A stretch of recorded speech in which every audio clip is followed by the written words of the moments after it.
we need those journalistic approaches and voices. And that's what I try to do outside of our work is just, raise my hand up and say, hey, this is the problem and people need to be conscious of it. And I just feel that's a responsibility of working in the industry. And then we have a voice and a role to play. So think of the role. I mean, journalists play a really important role when it comes to educating travelers. They have people glued to their lists, to their top 10, to their articles or what have you. That's a captive audience. And there's a really big opportunity to create good change, to re-educate people, and really lay things out. And so I would say, yeah, journalists, be responsible and accountable for the work you do because you have a wonderful opportunity to create good change. Every great travel journey begins with a question: where to next? And how do we protect what makes it beautiful? Welcome to the Conscious Check-In, the podcast where sustainable hospitality, unforgettable travel, and bold conservation stories collide. I'm your host, Amy Wald, and this is your Conscious Check-In.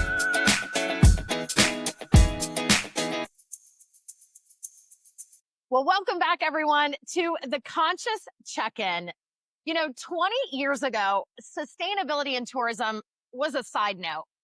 Today, it's center stage, and few people have witnessed that shift like Rob Holmes, the founder of GLP Films and an active voice with the Global Sustainable Tourism Council. Rob has spent decades capturing the stories that really change how destinations are valued, how travelers behave, and how communities thrive. And with World Tourism Day right around the corner, this is the moment to ask, what will it take to truly move the needle? Rob, welcome to the Conscious Check-In. How are you today? I'm doing well, Amy. It's great to be here. It's been a busy year and summer, but things are going great and nice to reconnect with you. Thank you. It's wonderful to connect with you. I've been following your work for a long time. So I can't wait to share, for those of you who don't know about you yet, all of the incredible work you've done, what you've seen over the past few years, and what you really see as the future. So, to start off fun, we'll go fun first.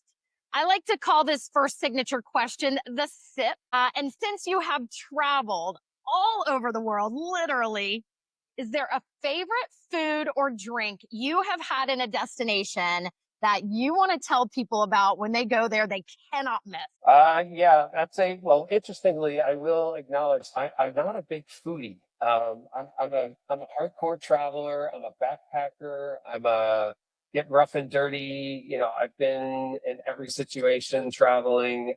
I think I'm close to 100 countries at this point. I haven't kind of kept track, but I have interacted with a lot of food.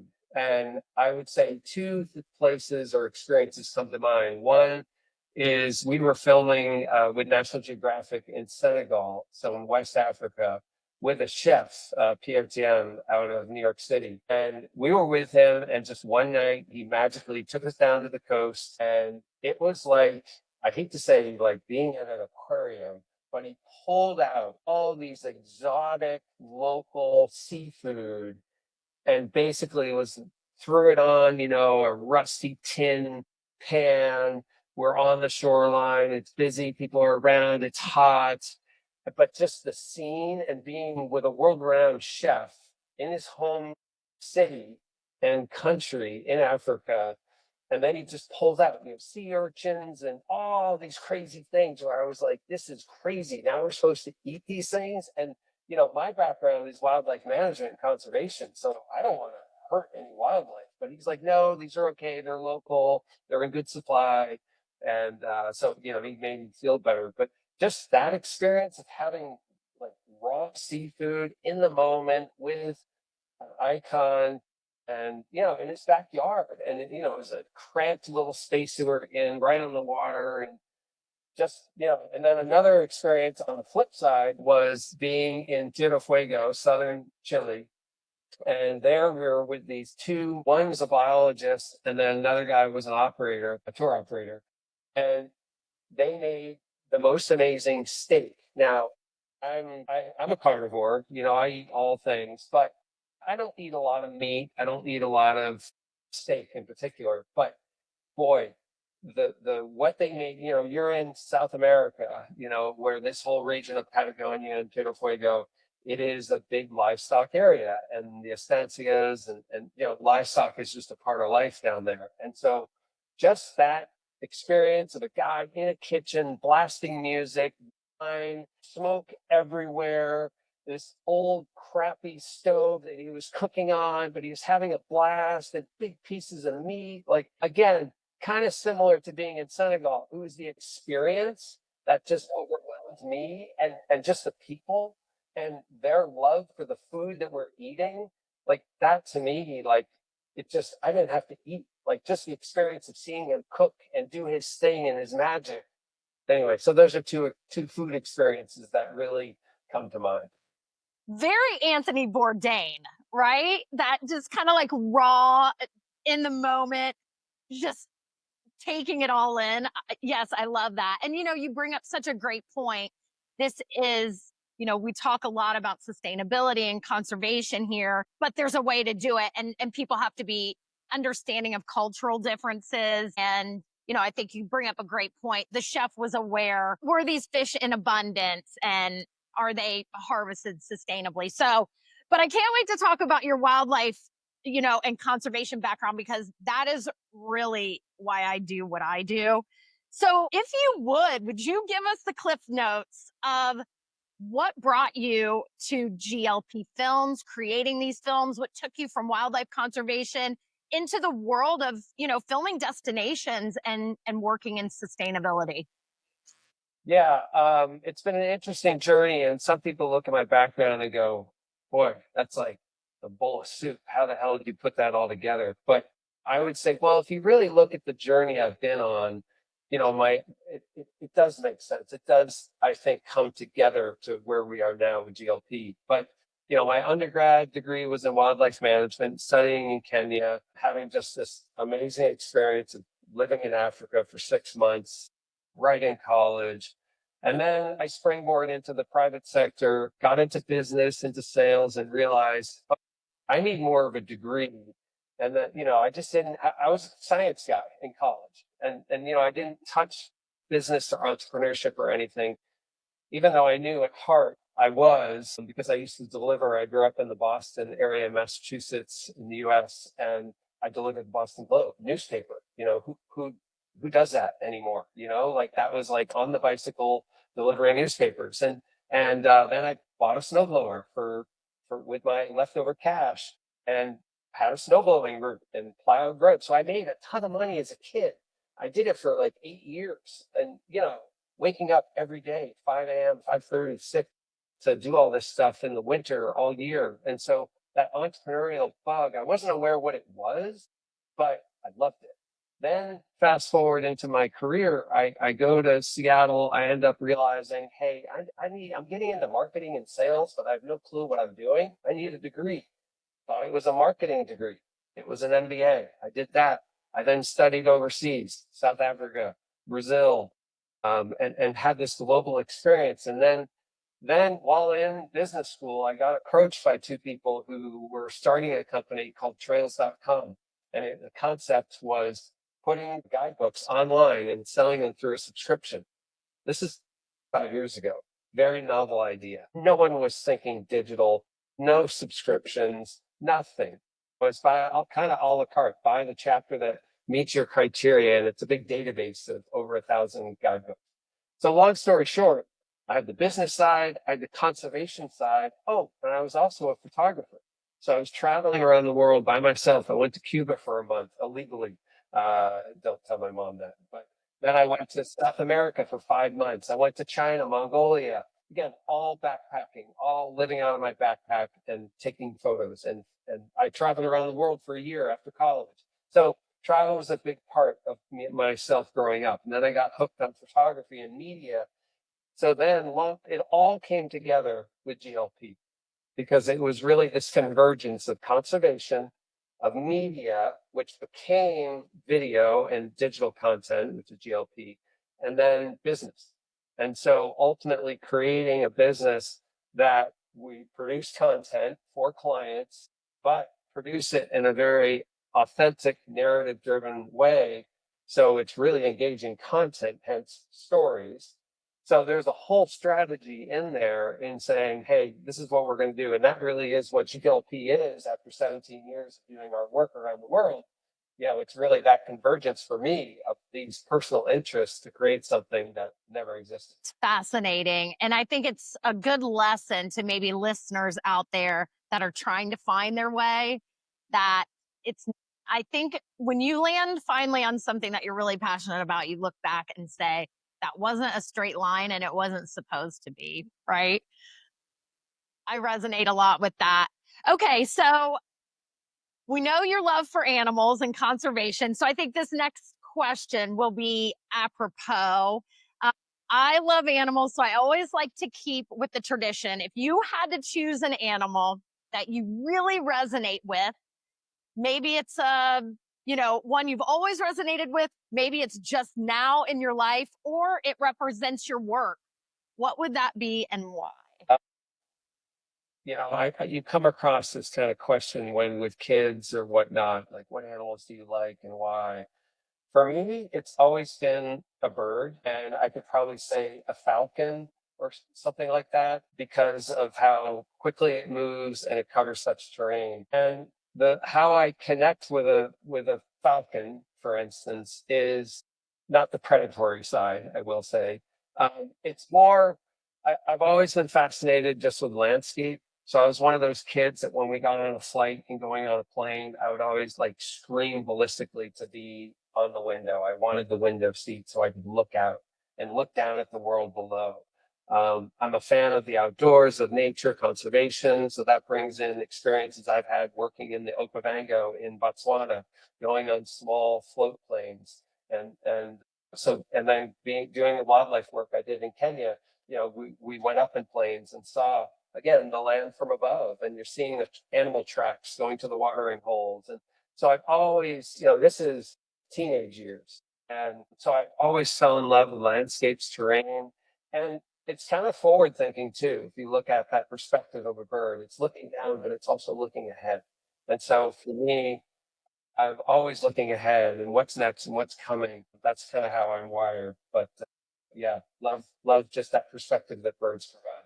That's such a really cool answer. I wasn't expecting that. I'm never expecting that. So thank you for that.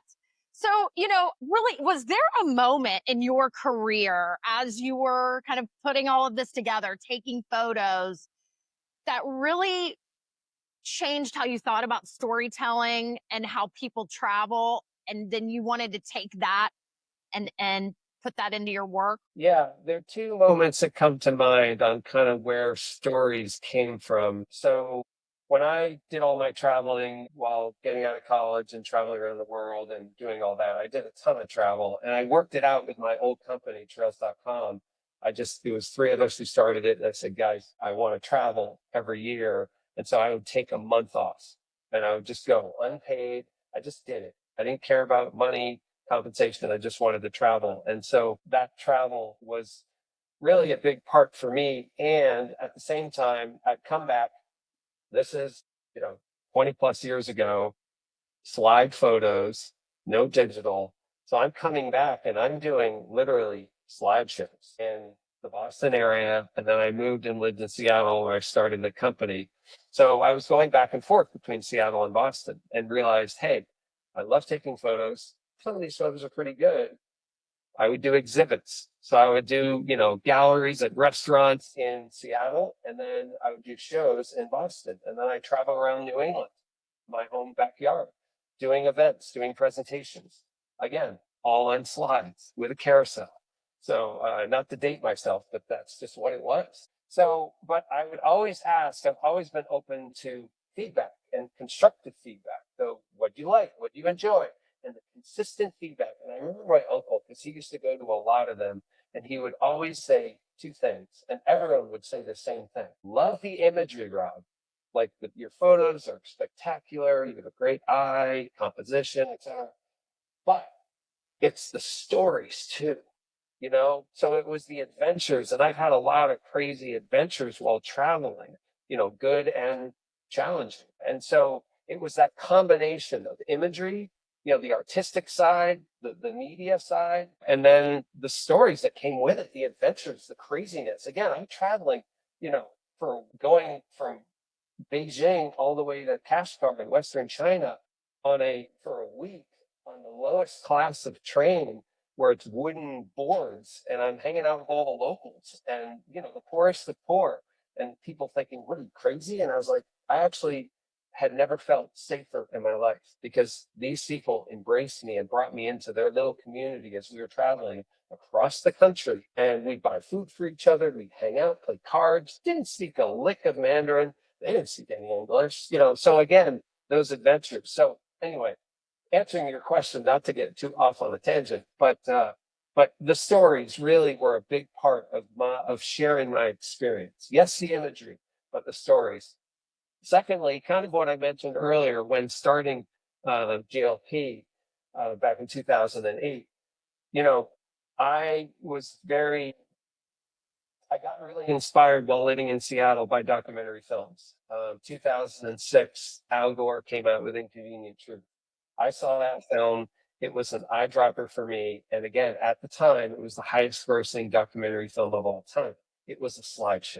It was, very old school and basic, but he inspired people. And so I looked at that being a documentary, and then that's where my approach in building the content of GLP, saying this is going to be doc style, documentary driven, story driven, narrative driven. So that's where the story came of. And I said, because I looked at creating GLP as a nonprofit and then said, I don't know, I worked for a lot of nonprofits, been involved, tried to start one. And I kept going back and forth. I said, no, I don't want to be limited by the structure of the business. So I created, an S Corp for the company. So I was just figuring this out. There's no right or wrong answer, but I literally remember sitting down with my colleague when I used to live in Los Angeles and saying, are we going to create a nonprofit here? And so, but I realized my entrepreneurship in me and said, I don't want to have any strings holding me back. I want to be able to make this as big or whatever as possible. So, but anyway, in building the content of GLP, the key from my passion in documentary films, I used to go to the Seattle International Film Festival by myself, just buy a bunch of tickets every year, and I'd just sit there and get inspired. And that's where it came from. And I realized if we're going to do content, it's got to be authentic, real, and story driven. Number one. And we're still doing that today. And it's, so that's still been the strategy, and hence why my passion for storytelling. Oh my gosh, so many things out of there I want to talk about. I mean, I think about, when you're taking a photo of a place and you're just totally engrossed somewhere, and you take the photo and then you look at it and you go, that does not translate at all. So I can feel that moment so much where you're like, no, it's got to be bigger than this. And I have to be able to make people feel what I'm feeling here in this moment. And, Al Gore, so I'm climate reality. I went to his climate reality training, and he is such a powerhouse for anybody out there that has not seen An Inconvenient Truth. Whatever your feelings are politically, if you love nature, if you love our world, if you love people, please watch it. But Rob, okay, so I wasn't thinking of asking this question, but I have to, because I feel like there are naturally going to be people watching this that want to get into films, want to get into storytelling. What kind of advice would you give to someone that is just starting their career or pivoting their career and super passionate about this? What would you say to them? I don't know, just one piece of advice from the godfather of sustainable storytelling. I mean, I don't make me too old, Godfather. That is just about all that you have been able to accomplish, Rob. I would, I mean, at the end of the day, I'm clearly someone who's mission driven, passion driven. I love the work we do. I think about it 24/7. We've got a wonderful team, the original core team since the beginning. And I feel very lucky for that. And I think that's the result of, just being passionate, being driven, but there's a purpose behind it. So I would just say, what a lot of people say is follow your passion, follow what you enjoy, follow what you love to do, and find a niche that might not be, that might be available and open to take. And, you don't have to do the polished filming work that we do. I mean, I think some of the most exciting content out there, stuff you see on Instagram and TikTok and whatnot, is, rough and edgy. And I love that, and I was definitely inspired by Anthony Bourdain. You mentioned it earlier. I mean, no question, just his honest, direct, blunt, humorous approach. So it's kind of find your niche and go for it and use the tools that we have nowadays. So much has changed with technology, especially since COVID and everything that's happened since then. So, but I would say, look at a business opportunity too, don't, because it's a creative thing that we've created, but there's a very strong business behind it that needs to be supported and built. And so, yeah, so try to be conscious of the business side too, because I think I've been told by many times I'm unique in that I've got the creative side, but very much the business side. And I came into a space, if I had to say, living in Los Angeles, this is where I started. Actually, my ex-wife was an actress, so I was connected to that whole movie theater commercial world. And I quickly saw that, there's amazing creatives there. It was the business side that was lacking that. And I was like, well, that's the part that I love. And it's just a matter of blending the two together where it's a really nice finished product that is authentic and real, and you can grow and build from. So, No, that is such great advice for anyone out there pursuing anything, right?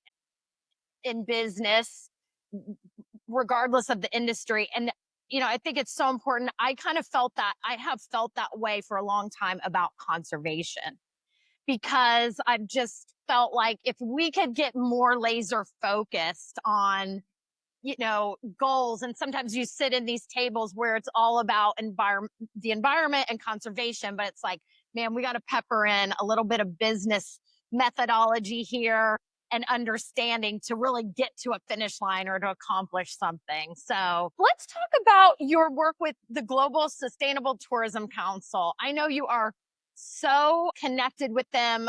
I work with them sometimes when I'm working with hotels, but you just got back from Fiji from their yearly summit. How did you start working with them, and tell us a little bit about that journey? yeah, I mean, working with GSTC, again, it's kind of a loose relationship. I know the folks, the people that got it off the ground and have been involved, like you said, for many, many years. I've helped out, volunteered just on some of their training programs they've done webinars. I speak every once in a while at their different events around the world. And for me, what I love about it is it's an opportunity to connect with like-minded folks. You're with people where everyone has some connection to sustainability. And through all the struggles and challenges over the tourism industry, I can say at this point for the last 20 years, it's really refreshing to see sustainability finally a priority or on the radar in the vocabulary. When I talk to folks and destinations and brands, it's like, oh, yeah, or they even bring it up now, because back in the day, especially pre-COVID, I get a blank stare, like, what? They just didn't understand. So now, and I give a lot of credit to GSTC and helping raise the bar, raise the profile. So I think, so much has happened that I use COVID as a really benchmark, because it really made us all realize the importance of the outdoors, the importance of conservation, the importance of community, the importance of people and culture, and just all those great assets of travel that we're kind of taking advantage of or just not seeing, and the opportunity that we all have to create that good change. So what is your thought on, GSTC has created truly kind of like the foundational criteria for a lot of the certifications that are out there, whether that is a hotel or a building certification, or if it's a destination. Do you have any thoughts on certification and what you see moving forward that's important in that vein? Yeah, on first day, I'm not an expert on the certification process. I know a lot of the organizations that carry the GSTC criteria, which stems from the UN the Sustainable Development Goals. So I had the fundamental structure and awareness and how it works. I will say though, the biggest thing is it's not just a checkbox. It's not just let's become a member, let's do these things, get certified, and then we can get back to business. For me, being, call it optimistic, positive, or idealistic, it's about creating systemic change throughout the entire tourism industry. And if I had one request, it's for destinations and brands to really make sustainability fundamental. How they conduct business, and we can talk about that later and more. But I would say, that what I do struggle with is that there's a lot of certification bodies, too many. There's a lot of confusion. So the certification space is a tough one, and because I don't, at the end of the day, feel it's right for if I think of my children, being on the soccer team and, at the end of the season, everyone gets a trophy because they all participated. I struggle with that. And I've been vocal on that. If you are going to really do sustainability, it's fundamental. It's a lot of work. It's a journey. It takes time. So don't just check the box. Make it fundamental to the way your hotel, your operator, your destination conducts business. Those are the gems. Those are the people that really rise to the top and are those leaders today. So just that's my big thing is just in the certification space, because I think there's some folks doing some great work, heavy lifting, hard work, and I know them. But then I think there's some other folks not doing bad work, but their certification process isn't as thorough as it should be. Again, I'm not going to be the voice to say, you're doing it right and you're doing it wrong. That's not my role. I think it's just having that critical eye. So the industry speaks up when something is incorrect, because let's be honest, greenwashing is a major problem, and it continues to be, and it will continue to be, because what attracts dollars? Sustainability now. It's the thing. So if you mention it, people are going to go, I want to do that. But they don't realize behind the scenes how legit or unlegit something is. So I think just getting people to really see it as a fundamental way of conducting business. And again, I applaud the work that GSTC has done, and being really that bona fide event, global event where people come together. Again, it's not a perfect system out there, but getting that gathering, that's what I love, is connecting with like-minded folks that are really serious, not just passionate, but serious about sustainability. And for organizations, DMOs, hoteliers, there are great resources that they provide at a reasonable cost for your teams, to get a better understanding of what it really takes. And I'm glad that you mentioned that, because I was a big certification person when I first started my business. And I have kind of taken a step back now and realized that, you know, we have to hold these organizations accountable. You have to do it the right way. And I am starting to believe the virtual audit doesn't make sense. It needs to be in person. And, what kind of legacy do you want to leave? If you're cutting corners, it's not doing anyone any favors. So that's a really great point to bring up. So let's talk about a destination. You've done so much work in that space. And what are some of those really incredible projects that you have seen drive change? And what kind of things would you tell? I know you've worked in a lot of exotic destinations, but what about when we think about here in the United States, places I'm from, Columbus, Ohio, you're in Maine, kind of bring that together and some advice for those destinations. I would say when it comes to sustainability and destinations, it's a tall ask to get them to be a leader. It's complicated. It's difficult. Most of these destinations, people don't realize how small the teams are. We're about to embark on a lot of new work, great work in the South Pacific. And these teams are tiny. And you're talking 2 people, 3 people, 4 people in some of these destinations. And so I think, even landlocked destinations in Europe or Asia or Latin America. Those are small. They're not. And that's where I think at the end, I see a huge responsibility for an organization, a company like GLP, in where we can help them and support them and give them the tools that they might not have. So I do put a lot of the responsibility on the private sector, just helping these destinations because they have a lot of people pulling at them politically, socially, economically. And so I just want to make that call out to, kind of give the destinations a little bit of a break because it's a lot and they're doing the best they can. And unfortunately, they're in a very politically based bureaucratic process, a lot of these destinations, not all. So that disclaimer said, one destination that we just worked with talking about real change is we worked with the Oregon coast. So the state of Oregon, the coastal region. Oregon coast was one of the more passion driven clients and campaigns that we did because the focus was on accessibility and inclusivity.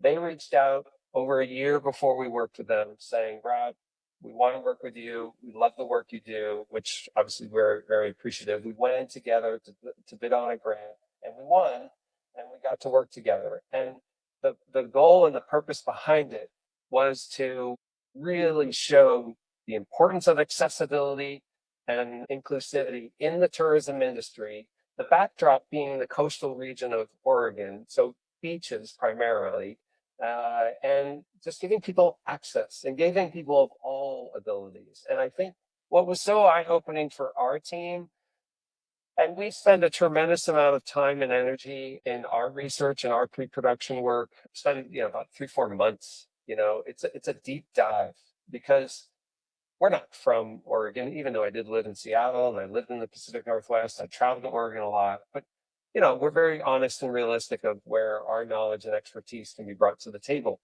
So it takes time. We need to really get to know the region and really pull out and identify those characters and voices that really are going to be the backdrop to ultimately the content that we produce, the stories we produce.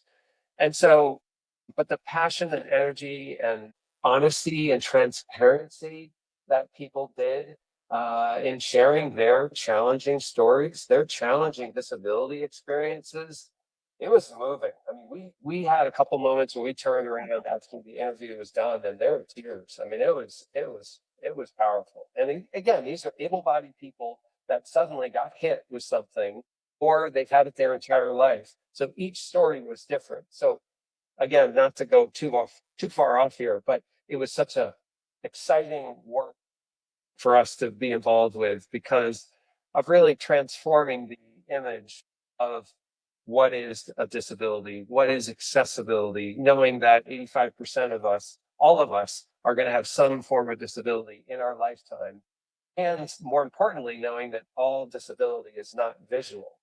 There's so much, the hidden disabilities, the invisible disabilities that people have no. And some of the more charismatic people in the films that we did, you have no idea that they were really struggling with disabilities. And so that's been really powerful to share. And then another big theme that came in this project with Oregon Coast was stewardship and the simple point of protecting the natural resources, in this case, marine estuaries, the marine environment, and not just about protecting in Oregon, but people are so committed to it. They want people to take that knowledge of stewardship and bring it home and practice it in their backyard, wherever they're coming from. And so I love that purpose driven of, yeah, we want to protect the coast of Oregon, sure, but we also want to change the mindset of travelers and have them do good back home. And so that experience in the Oregon coast between these two different stories of stewardship, conservation, and accessibility was really powerful. Wow. And, they've always really kind of been ahead of, I think, the rest of the United States. They've always been pushing boundaries. And with you as a collaboration, that is so incredible. I can't wait to watch some of that. Is any of that in production? Is it out now or is it still? Yep, the Oregon Coast is on our website, glpfilms.com. Just look under our work examples. Also, our YouTube page is huge. We've done a really nice job in really laying it out. We have a whole accessibility section, and then we have a whole stewardship and the outdoors section, so you can see them and other examples from around the world. So yeah, we try to make it really readily available and easy for people to And we're going to make sure people know exactly how to find you so they can get even more inspired after this conversation. But man, two things that are just the ability for our industry to provide opportunities for people, to provide accessibility. I mean, just that is so incredible. And again, to create behavior change. I mean, that's really what is so unique about this industry. Really quick, would you talk about the Palau Pledge a little bit?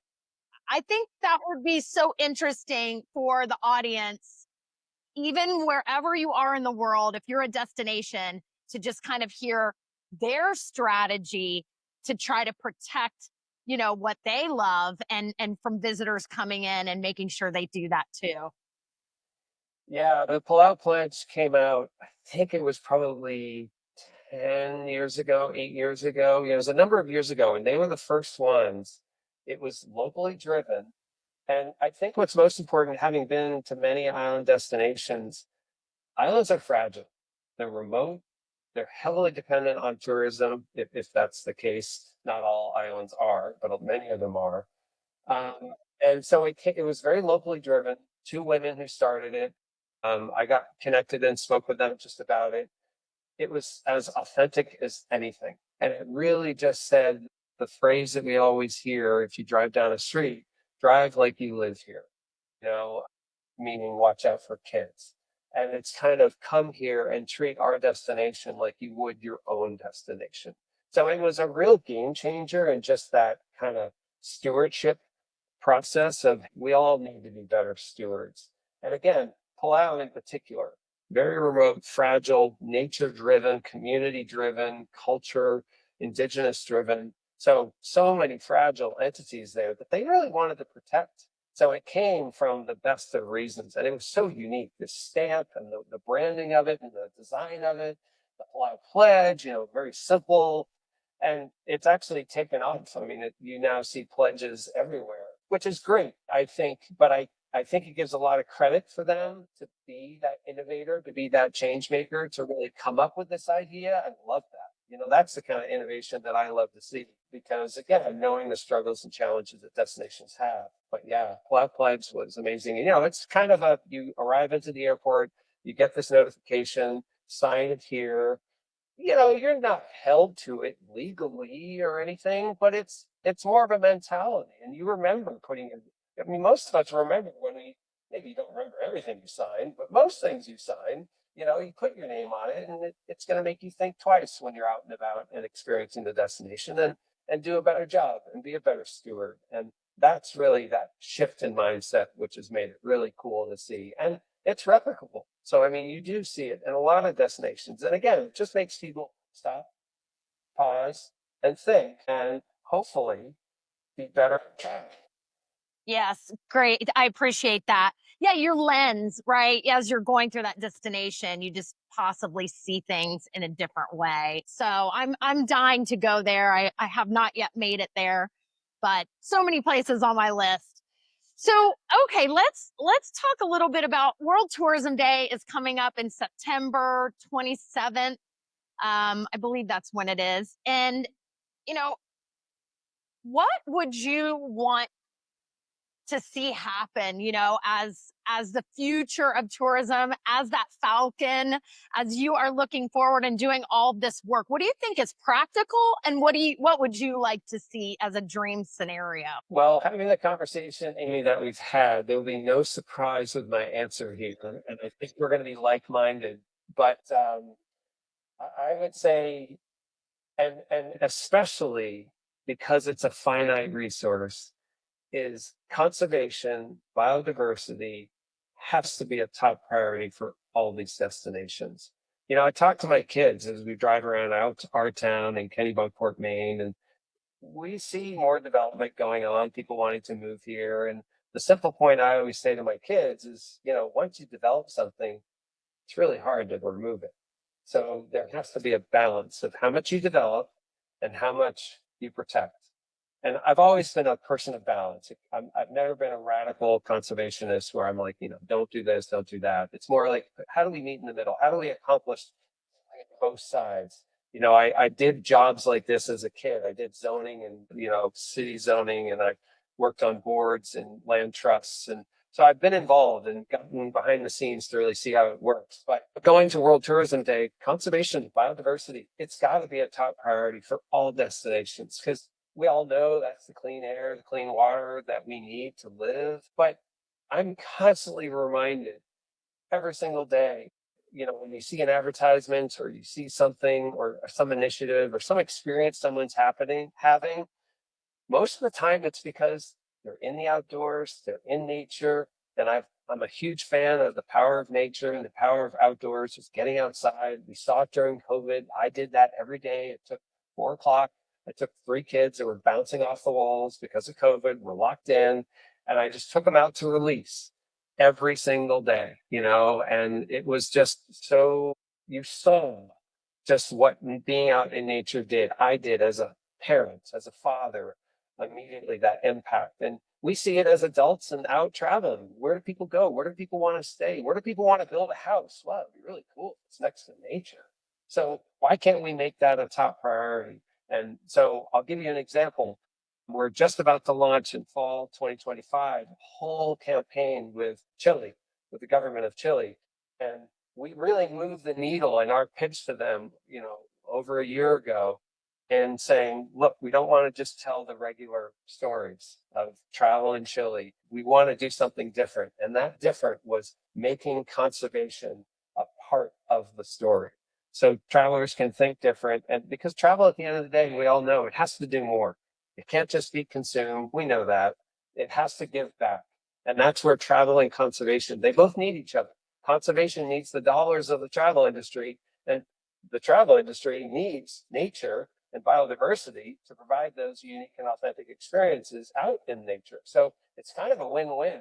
But getting these destinations, in my opinion, to shift their mindset and make, in my opinion, conservation more fundamental is huge. It takes time, can't happen overnight, but great synergies, great collaborations, great partners involved. We're bringing in a number of nonprofit organizations, and that's where you can try to move the needle and, more importantly, change the mindset. So I would say World Tourism Day, conservation biodiversity has got to be on it. Yes, I think changing our KPIs, the way we are measuring business success, especially from a destination standpoint, needs to shift. But like you're saying, forming those collaborations and those partnerships, because you shouldn't try to be an expert in something you're not, and vice versa. So you leave that up to the conservation orgs and you come together. And, I think that's why it's so important to bring these NGOs, conservation, hotel groups, and the destination all together. And of course, public policy, because none of this happens without that as well. So great answer. And yes, I concur that absolutely. Nature-based hospitality and tourism, I hope we really see take center stage moving forward. So, and what destinations do you think are really doing something exciting? I mean, we talked about the Palau Pledge, we talked about Oregon, but is there anybody else that's really stand out that you think is forward thinking right now? Well, I mentioned to you earlier, just I give a lot of respect and appreciation to the destinations and the task at hand. So that, it's a tough situation that they're in. That said, there needs to be more leadership coming from the destination. Absolutely. And that is a disappointment. That's a negative for me right now. We need more leaders. That said, so quickly answering your question, I would say, yeah, a couple of destinations come to mind, and there are lots out there, don't get me wrong. But I think it's hard to say an entire destination. Where I'm seeing more success is more on the regional side, because they're smaller, more nimble, easier to innovate. So like an Oregon coast, a Finger Lakes region in upstate New York, really trying to change the needle around making the region an outdoor destination that's embracing sustainability and agritourism. But again, because they're smaller, it's easier to manage. When you're trying to think of the United States, as a destination, it's so big.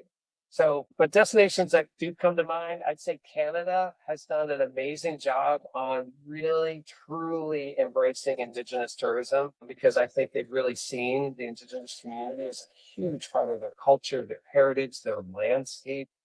And, that really has come across since COVID, so I give them a lot of credit.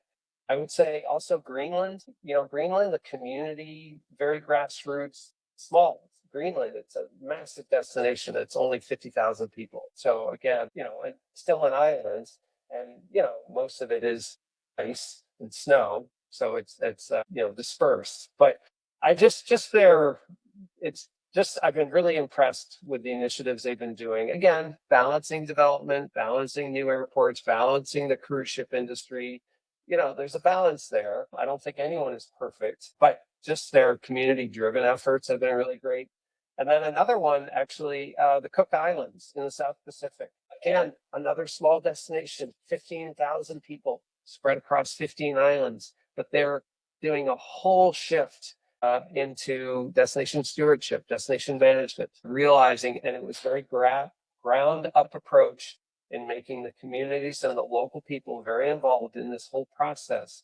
But just, again, a game changer for the South Pacific region. No other destination is doing what they've done and are embarking on. And it's a plan, a strategy, very comprehensive, very thorough, and they're very committed to it. And I think that's what's rare, because at the end, we need more leadership. We do a lot of work in Latin America, for instance. There are very few leaders there on the destination side when it comes to sustainability. There's some destinations that have some branding and history attached to it, like, oh, they're the eco destination, but come on, that's not real life action and leadership today. And I think that's a missed opportunity, but it's also an opportunity for some of those destinations to step up. It's just because that's what we look for. I mean, we did it just as a company, as a team.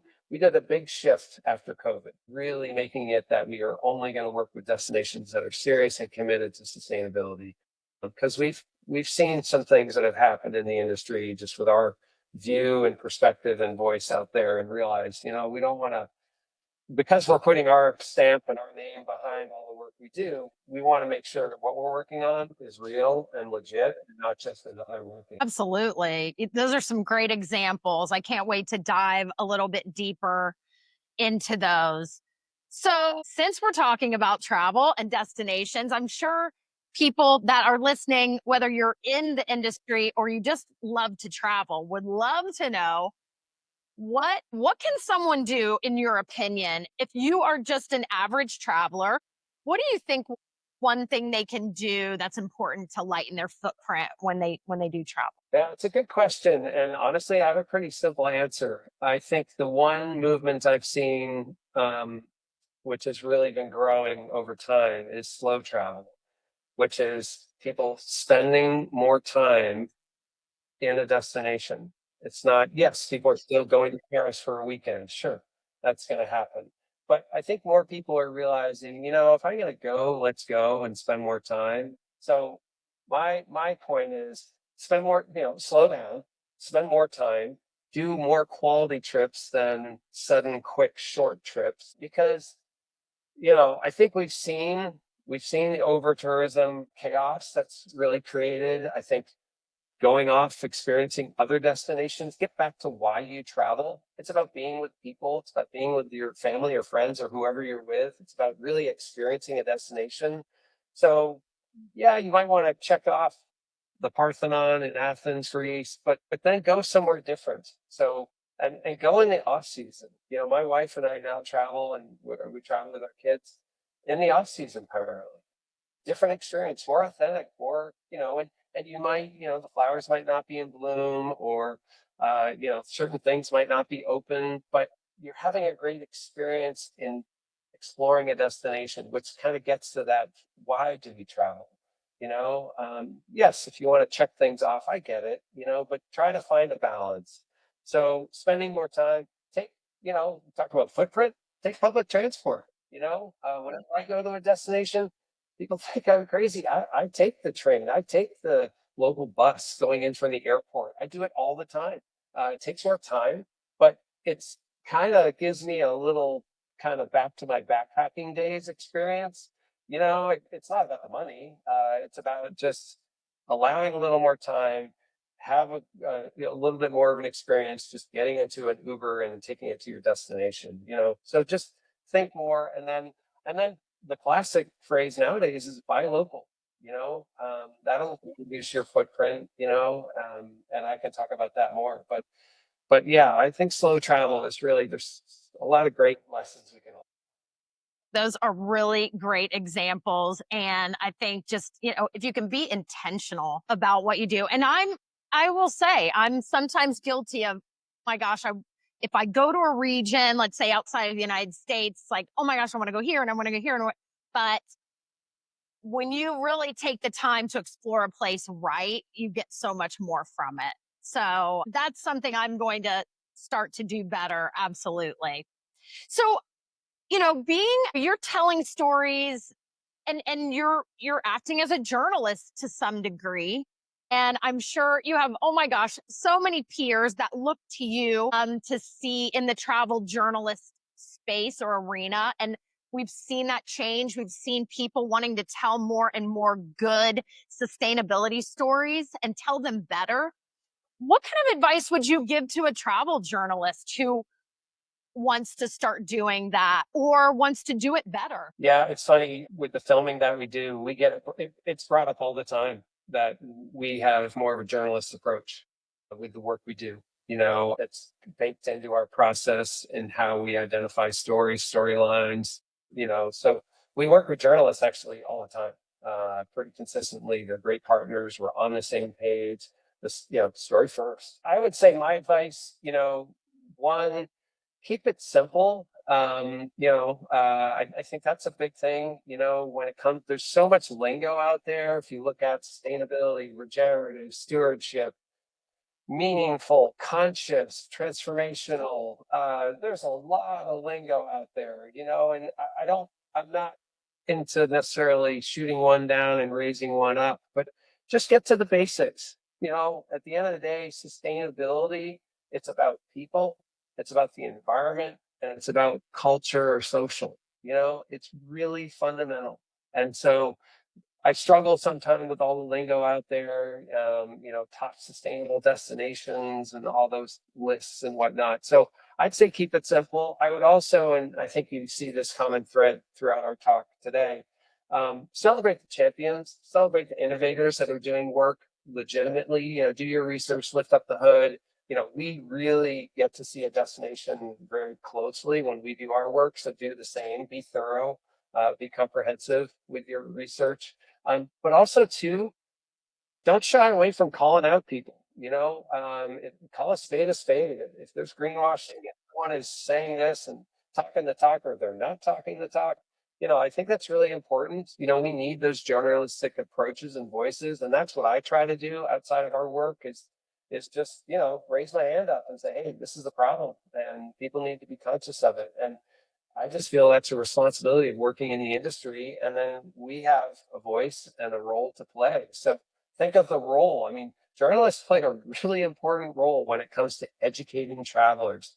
They have people glued to their lists, to their top 10, to their articles or what have you. That's a captive audience. And there's a really big opportunity to create good change, to re-educate people, and really lay things out. And so I would say, yeah, journalists, be responsible and accountable for the work you do, because you have a wonderful opportunity to create good change. And I know at the end, sure, the editor or the publication or outlet is going to, kind of drive certain direction, but do what you can and find those outlets that'll let you be creative and to the point. Great, great advice.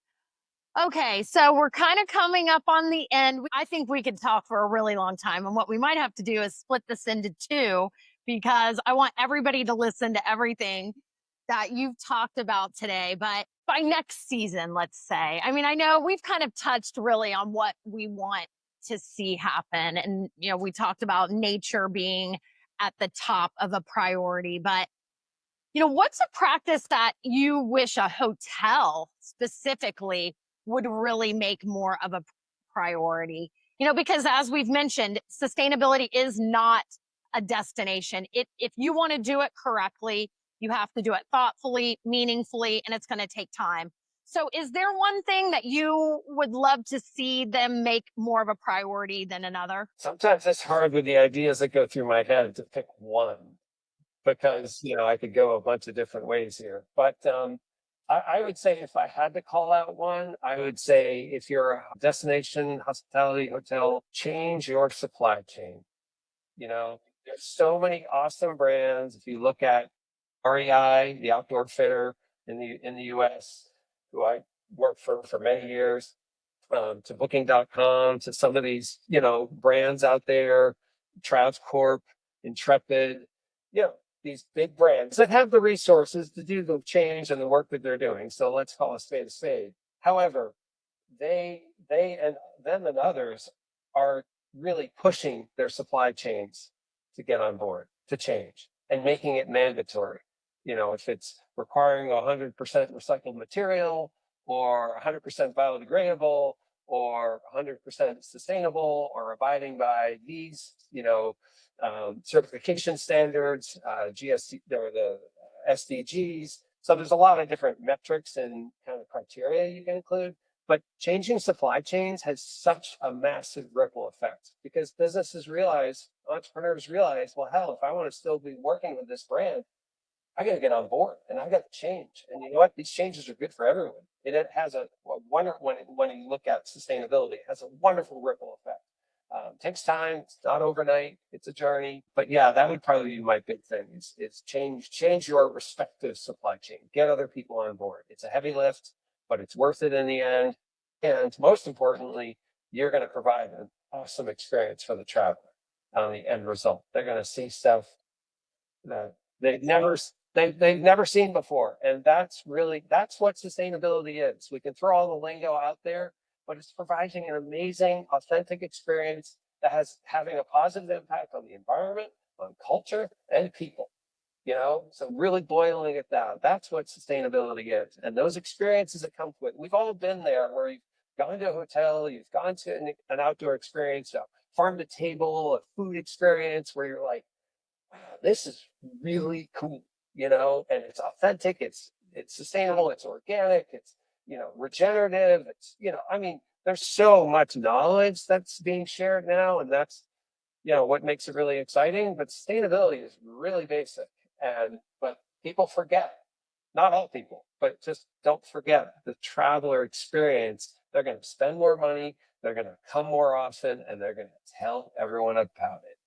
And that's why economically why you should be doing more with sustainability in mind.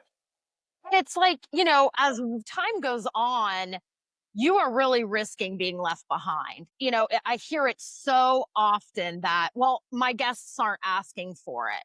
And it's like, if you fall into that trap, they may not be asking for it, but they're paying attention. And if they want, a traveler, and call it selfish, not selfish, they want to go and maybe not have to worry about one more thing.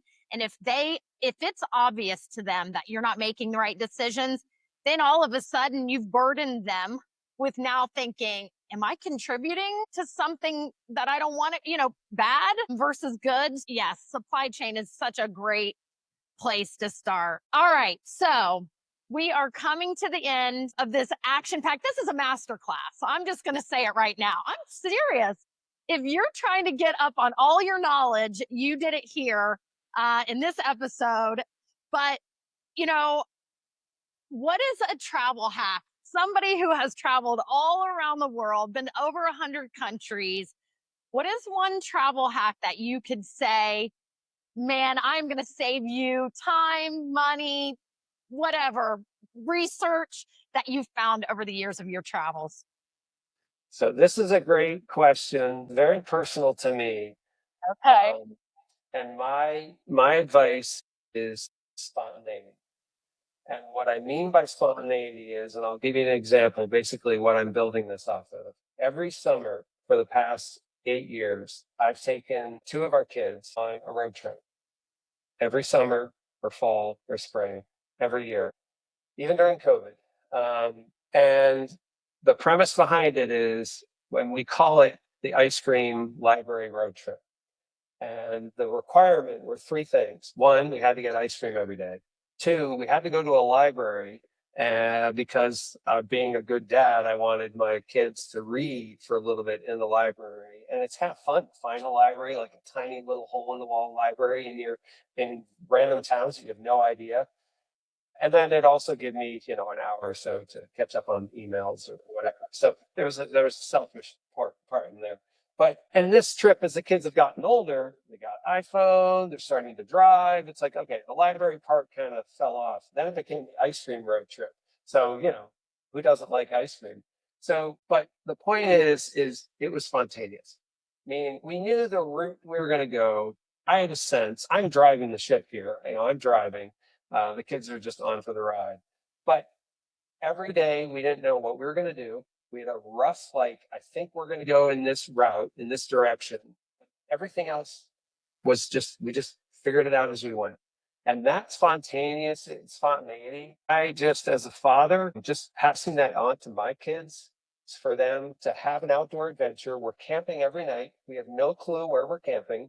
Everything is just, where are we going to eat? Yeah, where are we going to find ice cream? Graham, my younger son, was always like, okay, where's ice cream? But the whole experience, so we went all over, Maine, New York, Vermont, New Hampshire, went up into Canada, Prince Edward Islands. Like, we've covered a lot of great places. And this year, we did our last trip because my daughter's going to college next year, to where, again, didn't know where we were going to go. We rented a car. I packed up all the same camping, sleeping bags, same tent, same stove, all that stuff. Flew in, 2 big duffel bags, got into Las Vegas, and then headed north and hit 5 of the most iconic national parks in Utah, let alone the US.